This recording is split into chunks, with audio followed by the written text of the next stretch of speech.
பயம். எந்த ஒரு மனிதனுக்கு இந்த பயம் அப்படிங்கிறது அவனுடைய மனசுக்குள்ளே வேரூன்றி இருக்குதோ, அந்த மனிதன் அவனால் சரியாகவே செயல்பட முடியாது.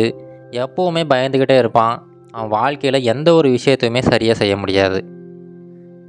இப்போ இதனால் பயங்கிறது தப்பா அப்படின்னா அப்படி ஒன்றும் கிடையாதுங்க. ஒரு சில விஷயங்களுக்கு பயம் இருக்கிறது சரிதான். அது நம்ம உடல்ல உள்ளாரே இருக்கிற நமக்குள்ளே இருக்க ஒரு சக்தி மாதிரி தான். அந்த பயத்தினால தான் நம்மளுக்கு அட்ரினலின் உற்பத்தியாகும். நம்ம பல இடங்களில் அது நம்மளை காப்பாற்றவும் செய்யும். ஆனால் எப்போவுமே எல்லா விஷயங்களுக்குமே பயந்துக்கிட்டே இருந்தோம்னா நம்ம வாழ்க்கையில் நம்ம முன்னேற்றமே அடைய முடியாது. இப்படி இந்த பயத்தை வெற்றி கொள்றதுக்கு ஒரு சின்ன கதை ஒன்று பார்ப்போம். முன்னொரு காலத்தில் ஜப்பான் நாட்டில் பார்த்திங்கன்னா ஒரு ஜென் குரு ஒருத்தர் வாழ்ந்துக்கிட்டு வந்தார். அவர் அந்த ஊரில் ரொம்ப பிரபலமானவர்.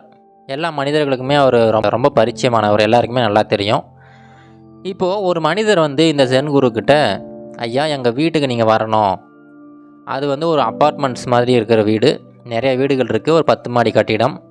அங்கே நீங்கள் வந்தீங்கன்னா அங்கே நிறைய பேர் இருக்காங்க, நிறைய மக்கள் இருக்காங்க. அவங்க எல்லாருக்குமே நீங்கள் ஒரு சின்ன சொற்பொழிவு மாதிரி கொடுக்கணும் அப்படின்னு சொல்லிட்டு அந்த மனிதர் கேட்டுக்கிறாரு. இப்போ அந்த மனிதர் கேட்டுக்கிட்டபடியே இந்த ஜென் குருவுமே கிளம்பி போகிறாரு. அவரோட வீடு பார்த்திங்கன்னா 10வது மாடியில் இருக்குது. இப்போது அவர் முன்னாடியே எல்லாரையும் கூப்பிட்டாரு. அந்த அப்பார்ட்மெண்ட்ஸில் இருக்கிற எல்லா மக்களுமே யாரெல்லாம் விருப்பமாக இருக்காங்களோ வாங்க, இங்கே ஜென் குரு வராரு, அவர்கிட்ட நீங்கள் என்ன சந்தேகம் வேணாலும் கேட்கலாம் அப்படின்னு சொல்லிட்டு சொல்கிறாரு. இதனால் பல மக்கள் அவரோட வீட்டில் கூடியிருக்காங்க.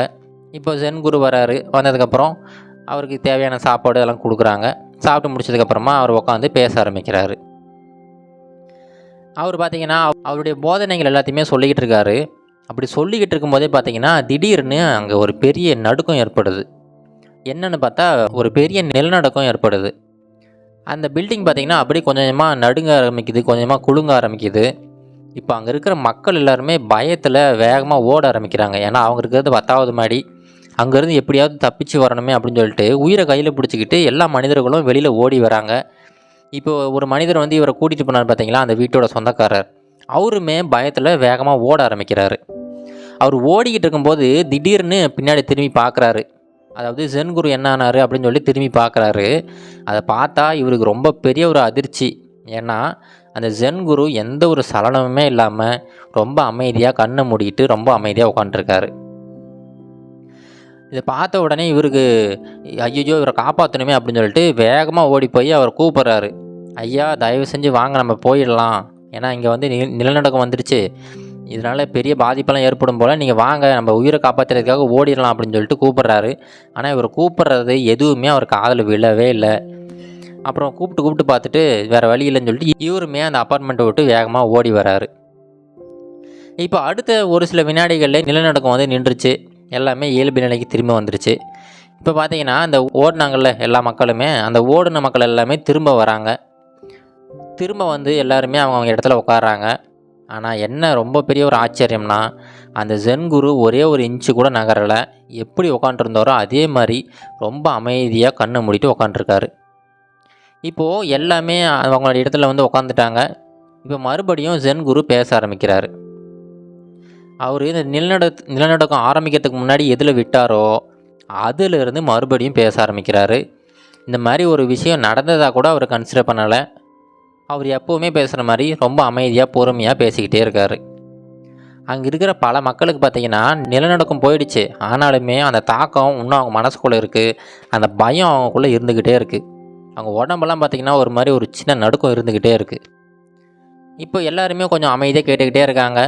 இப்போ ஜென் குருவுமே பேசி முடிக்கிறாரு. பேசி முடிச்சுட்டு கடைசியாக கேட்குறாரு, ஏதாவது சந்தேகம் இருந்தால் கேளுங்கப்பா, நான் சந்தேகத்தை தீர்த்து வைக்கிறேன் அப்படின்னு சொல்லிட்டு கேட்குறாரு. இப்போ யாருமே எதுவுமே கேட்கல.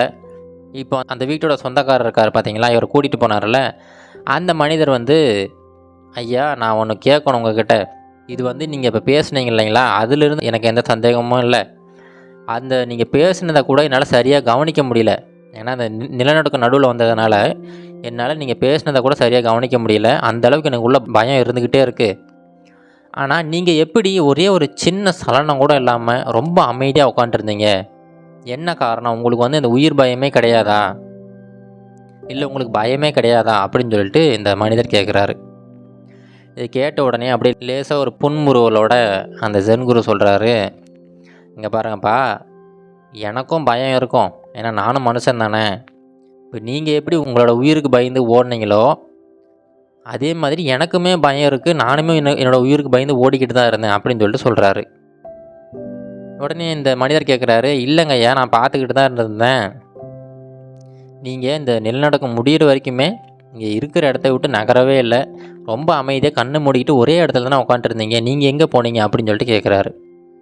அதுக்கு அந்த சென் குரு சொல்கிறாரு, இங்கே பாருப்பா, நீங்கள்லாம் உங்களோட உயிரை காப்பாற்றுறதுக்காக வெளியில் ஓடுனீங்க. இப்போ நீங்கள் என்னென்னா வெளியில் இப்போ 10வது மாடியில் இருக்கீங்கன்னா, நீங்கள் எவ்வளோ வேகம் ஓடினாலுமே ஒரு 4வது மாடி 5வது மாடி வரைக்கும் போயிருப்பீங்களா? ஆனால் நீங்கள் எவ்வளோ தூரம் போனாலும் சரி, அந்த நிலநடுக்கம்ங்கிறது இங்கே இருந்துக்கிட்டே தான் இருக்கும். நீங்கள் இந்த பில்டிங்கை விட்டு வெளியில் போனாலும் சரி, அந்த நிலநடுக்கம் இருந்துக்கிட்டு தான் இருக்கும். நீங்கள் எப்படி உங்கள் உயிருக்கு பயந்து வெளியில் ஓடினீங்களோ, அதே போல் நான் பயந்துக்கிட்டு எனக்குள்ளாரே நான் ஓட ஆரம்பிச்சிட்டேன். இப்போ என் மனசுக்குள்ளார ஒரு சேஃபான ஒரு இடம் இருக்குது. அந்த இடத்துக்கு நான் போய் சேர்ந்துட்டேன். இப்போ என்னென்னா, அந்த எனக்குள்ளார இருக்கிற அந்த இடத்துல எந்த ஒரு நிலநடுக்கமும் வராது, எந்த ஒரு இயற்கை சீற்றமுமே என்னை தாக்காது. அங்கே ரொம்ப அமைதியாக இருக்கும். எந்த ஒரு பயமே இல்லாமல் நான் ரொம்ப அமைதியாக அங்கே இருந்தேன் அப்படின்னு சொல்லிட்டு சொல்கிறாரு. இப்போவுமே அந்த மனிதருக்கு சரியாக புரியல.